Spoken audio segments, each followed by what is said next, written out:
No nii, oleme endiselt Škoda laagris, 9. korda toimub rattalaat ja siin lava ees on päris palju fänne.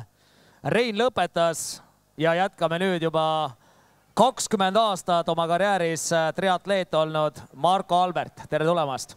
Tervist! Aitäh kutsumast! No nii, Marko, 21 on ju kaardimängus, kes mängivad raha peale kaarte. Ilus number, Atsko. Absoluutselt, sobib hästi nii-öelda sümboliseerimaks seda, et oli viimane aasta tippspordis. Millal sa selle otsuse tegid, et see aasta just jääb viimaseks?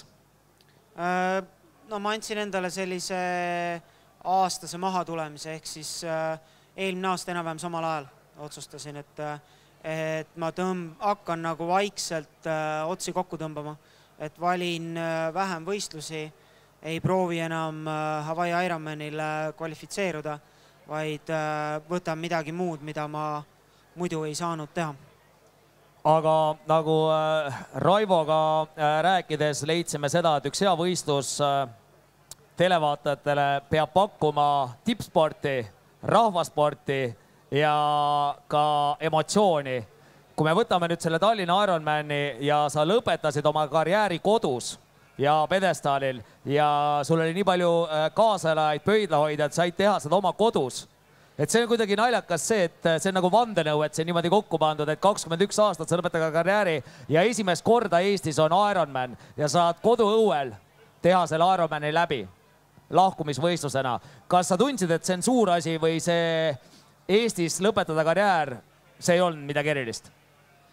No sellega on niimoodi, et ma väga palju enne võistlust siiski ei mõelnud sellele, kas see on suur või väike asi. Sel hetkel ma keskendusin ainult sellele, et ma suudaksin võimalikult hea soorituse teha. Ja sellel siis pole ju vahet, kas sa oled Eestis, Saksamaal või Austraalias. Maksimaalne sooritus on maksimaalne sooritus. Küll aga ütleme võistluse käigus ma pidin nagu mõningad asjad ümber hindama. Et pärast rääkides kunagise korvpallikoondislase Rauno Pehkaga, siis tema ütles, et meil on kogu aeg kodumängud. Meil on kogu aeg see 6 vend väljakul, kes aitab, kui me saame kodus mängida. Minul sellist kogemust ei olnud, ma isegi ei kujutanud ette, et midagi sellist võib olla. Et sul on pidevalt raja ääres ergutajaid ja kes mitte ei erguta, et looking good, mida ma tean, et ma ei näe hea välja, vaid nad ergutavad sind eesti keeles või siis ma arvan, et siin on suht legendaarne juba see, kuidas Triipassiooni asutaja Vidrik Vaiksaare ergutas kõiki Falgi teelt üles või alla, siis ta lihtsalt konkreetselt röökis kõigi peale. Ma ei kujuta ette, kuidas sellele vennale häält nii kaua jätkus. Ma arvan, et ta on üks kaduma läinud ooperi talent. No ei ole võimalik, et nii palju häält on ühele inimesele antud. Et ta terve päeva suudab niimoodi teha. Et ühesõnaga sellised nagu väiksed asjad tegid selle lõppkokkuvõttes hästi-hästi suureks selliseks emotsiooniks minu jaoks, kuid ma sellele ette panust ei pand. Et jah, see oli eriline, et põhimõtteliselt ma oleks võinud minna kodustarti, aga ma siiski läksin eelnevaks õhtuks sõbra juurde ööbima. Marko, sinu käest ei ole mõtet küsida, et mis nüüd edasi. Sa oled täna juba triatloni treener ja ma saan aru, et hommik on juba selja taga, treeningud on selja taga ja räägi, mida te hommikul tegite? Meil hommikul seltskond suples 1500 meetrit ajale eesmärgiga ära ujuda Eesti meistrivõistluste normatiiv ujumises. Sellega küll sai hakkama üks poiss ainult, aga teine vend üritas 2 korda, teisel korral siis jäi sekund puudu. Sa oled täna treener, keda sa treenid? Kes on su õpilased? Mul on triatloniklubi 21 CC-s noortegrupp, kes on siis sellised 10 kuni 13-14 aasta vanused. Ja siis on juunioride grupp, kes on 15 kuni siis Katrin Saitseva, neist on vanim 22. Aga kuna triatlon on tõusuteel ehk harrastajate seas ja Ironman eelmisel aastal ehk tegelikult sel aastal siis esmakordselt 2019 tuleb ka ja see on kasvav trend Eestis. Kui palju on neid inimesi, kes on sinu poole pöördunud, et Marko aita plaani teha? No neid natuke on. Mul on tulnud kahjuks päris mitmele inimesele ära öelda, kuna mul lihtsalt ei ole jaksu, sest ma ei oska teistmoodi treenida kui nii-öelda all in. Et ma ei oska mingisugust 4-nädalast kava välja purtsatada ja siis öelda, et vot sellega läheb kõik hästi.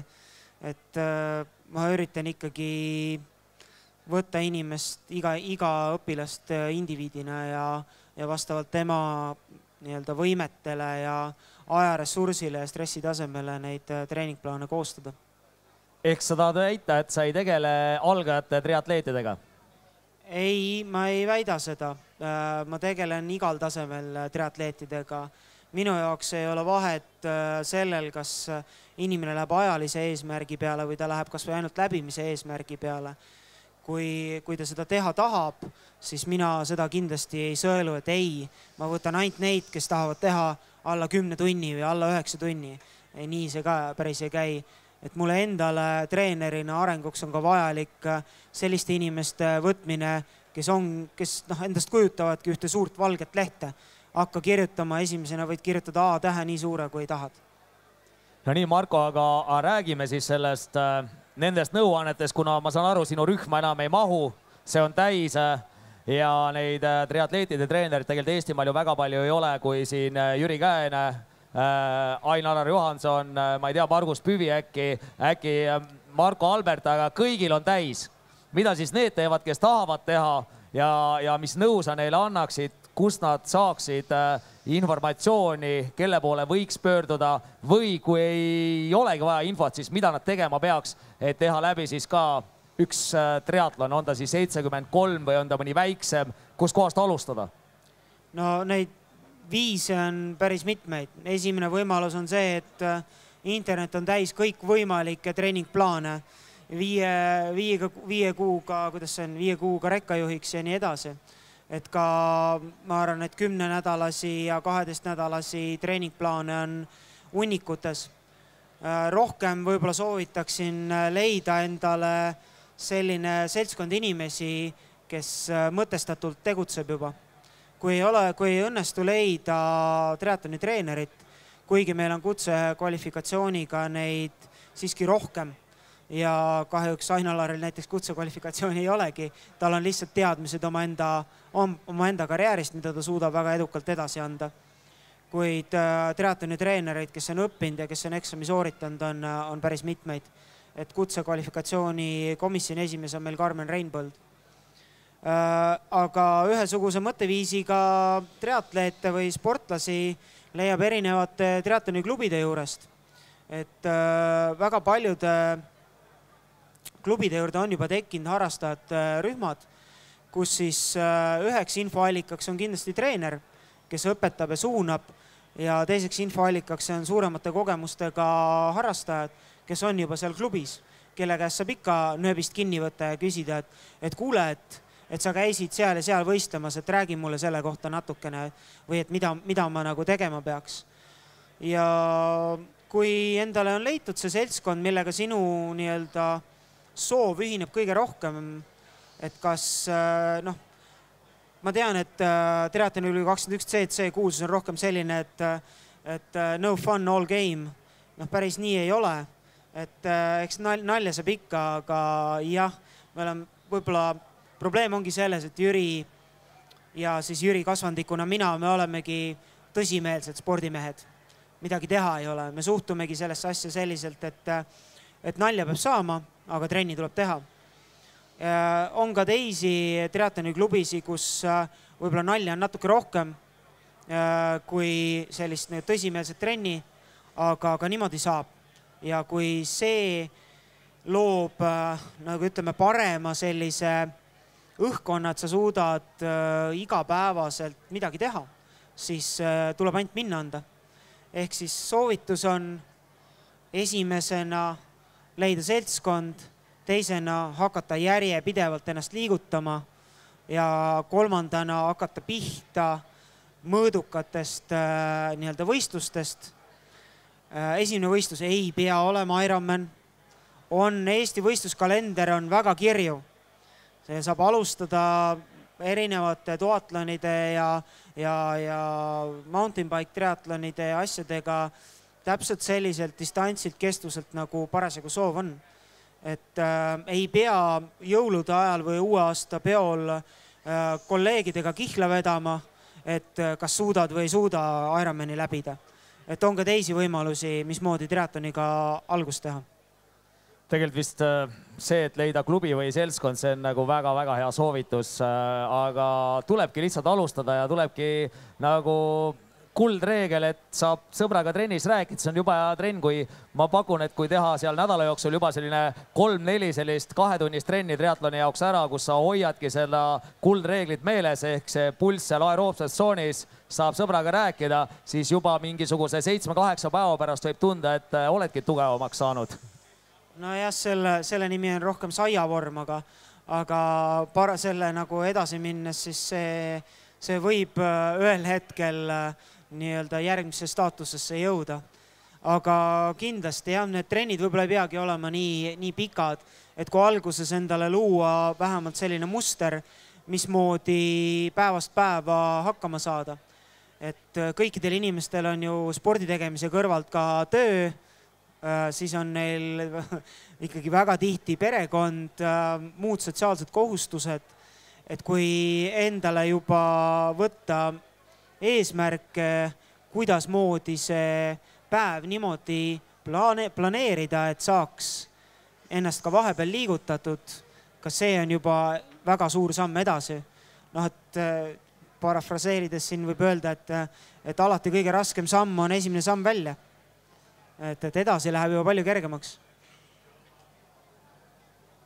Nii et praegu sa räägid ikkagi nagu tippmees ja selline maksimalist, et loodetavasti seda nalja tuleb. Ma ei oska mitte muud moodi. Nalja saab ikka, aga selles mõttes, et mul on väga raske sellisest asjast välja astuda. Ma tunnistan, et see on minu jaoks probleem ka igapäevaselt. Ehk siis mismoodi elada elu niimoodi, kus treening ei ole kõike hõlmav. Et see on minu vaimne puue. Ehk need, kes sinu poole pöörduvad, nendel elu lihtsamaks ei lähe, pigem läheb, ütleme, et raskemaks ja isegi kui oma riided pannakse kappi, siis see tikutopp sinna lõpuks on 5 senti igal pool. No nii hull ei ole. Ma arvan, et esita see küsimus uuesti Mariale, kui ta siia laua peale tuleb. Et ta võib seda sulle täpsemalt rääkida. No nii, aga teist korda Ironman tulemas, nagu sa ütlesid, et see on siis selline üritus juba, kus peaks olema rohkem treeninud. Raivo tõestas ära, et 26 treeninguid on see läbitav ja eesmärk ei peagi olema, eesmärk võiks väga lihtne olla läbida. Ja ülejäänud triatloni kalender on tõepoolest kirju, et nädalavahetusel võib olla 2, 3, 4 erinevat triatloni. Et tuleb lihtsalt hakata otsast peale. No täpselt nii, et selles mõttes tuleb ka treenida seda nii-öelda pauguhirmu, et siis kui pauk käib, et siis kõik mõistus ei lahtuks ja lahmima ei hakataks. Et siis muutub see läbitegemine väga raskeks. Et ikkagi seda tuleb ka treenida, et siis tuleb võistluse ajal ikkagi iseendaks jääda ja oma aeg-ajalt nii-öelda reaalsuskontroll teha, et kas see nüüd, mida ma parasjagu teen, on nendest eesmärkidest lähtuv, mis ma endale enne võistlust seadsin. Kui palju täna sinu arvates spordis, ka ainult mitte tippspordis, aga ka harrastusspordis loeb just see, et sa oma pead kaasas hoiad, ehk see psühholoogiline ettevalmistus, mentaalne treening, sisemine valmisolek, pingutada vastupidi jälle siis üle olla nendest, ma ei tea, stardipüssi paugu kartusest või üks päev enne, igal juhul pulss tõuseb natukene, et kas selleks saab ka valmistuda ja kas sa ise, need, kes sinuga koos treenivad, kas sa oma kogemusega annad seda nagu palju edasi? Vaimne treening on nagu iga teine treening. Kui seda ei tee, siis sellel ka ei arene. et alatine küsimus on see, et kas tippsportlased on sellepärast vaimult tugevad, et nad harjutavad seda kogu aeg või nad ongi loodud natukene tugevamast materjalist. Et jah, vaimne pool väga oluline on just täpselt see võistluse eelne aeg, et seal ikkagi külma pead säilitada ja teha ära kindlad asjad, et mitte tegeleda paanikatreeninguga või teiste vormi imetlemisega, vaid süüvida rohkem endasse, et mida mina tahan ja mida mina tegema pean. Et mida ma edasi annan, ma arvan kindlasti seda, mida ma ise õppisin oma karjääri jooksul, et ma olen suutnud oma võistluse tuksi keerata igal võimalikul mõeldaval viisil. Et ma olen söönud liiga palju, söönud liiga vähe, läinud alguses liiga tugevalt välja, läinud alguses liiga nagu aeglaselt välja, ma olen rabistanud, mida iganes, kõike võib nimetada. Et selles suhtes ma vähemalt arvan, et ma olen õppinud tundma inimesi natuke rohkem, et ma enam-vähem näen ära, kellele ma mida rääkima pean hakkama. Et 20 aastat kogemust ja sa oleks nõus need lauda panema, aga ei ole aega, kuna sul on, ma saan aru, noortegrupid ka olemas, lapsed, juuniorid ja nüüd see aeg, 10 harrastajat on juba nimekirjas, aga kui keegi ikkagi väga-väga nimekirja tahab saada, kuidas ta siis käituma peab? Järgmine aasta uuesti proovima. Kahjuks on niimoodi ja üsna järjekindel tuleb olla. Nii et rahulikult võib helistada? No selles mõttes sellega on nii, et ma pean aru ka saama, et tahetakse. Kui lihtsalt niimoodi tahetakse Atškov endale treeneriks, et sõbrale lava peal öelda, et vaat, kes mind treenib, siis päris nii ei saa. No nii, Marko, kas õhtul ise ka trenni lähed? Ma olen kõigilt täna seda küsinud, et sina hommikul vist teha ei saanud, sest sa treenisid teisi. Eksid, ma jõudsin vahepeal teha väikse trenni. Mul oli tund aega vaba aega vahepeal. See muster ei ole seest läinud, no ei saagi minna muidugi, aga kas oled võtnud vähe rahulikumaks? Ja, väga palju rahulikumaks kindlasti kohe võrreldes eelmiste aegadega. Küll aga minu jaoks on see elu küsimus, kas ma treenin või ei treeni. Kahel põhjusel, et südamelihase rasvumise järel on infarkt suht tõsiasi. Seda nagu, ma ei tea, 39-selt veel ei tahaks. Et seega igapäevane liigutamine peab olema nagu see tegevus, mis on raudnael paigas. Et ma ei saa minna koju koti peale. See oli hea mõte või see võiks olla väga paljude inimeste eesmärk, et südamelihase treening ehk see rasvuks. Kunagi ei ole keegi seda niimoodi päris välja öelnud, ikka räägitakse, et liikuma peab ja peab õigeid asju sööma, aga kui südamelihase juurde minna, siis see on väga õige puudutus. No ma ei tea, siin enamik, kes siia tulevad, ma kujutan ette, on inimesed, kes on spordiga kokku puutunud ja teavad, kas lapsepõlvest või praegu tegelevad harrastusspordiga. Küll aga räägitakse meie Eesti rahva tervisest pidevalt, et kõige suurem probleem on südame-veresoonkonna haigused ja kõigi selle vastu esimene ravim on liikumine värskes õhus. See ei ole see, mida saab apteegist leti alt, vaid see, mida saab siit samast ukse tagant. Et mõnes teises natuke isegi arenumas riigis on liikumine antud arstidele kui üks ravim, mida välja kirjutada. Kohustuslik liikumine. Asi on läinud nii kaugele. Inimesed muidu ei lähe uksest välja, kui arst ei kirjuta neile, et nii, nüüd sul tuleb liikuma hakata. Ma ei tea. Äkki liiguks niisama. No nii, head inimesed, aitäh sulle, Marko, ja liigume ja ma usun, et see sõnum võiks tõesti kanduda igale poole, et eesmärk ei tohiks olla medal poodiumil, vaid pikk, terve elu võimalikult pikalt ja kvaliteetselt ja südamelihas peab vormis olema. Absoluutselt. No nii, aitäh ja aitäh publikule, teeme aplausi. Aitäh.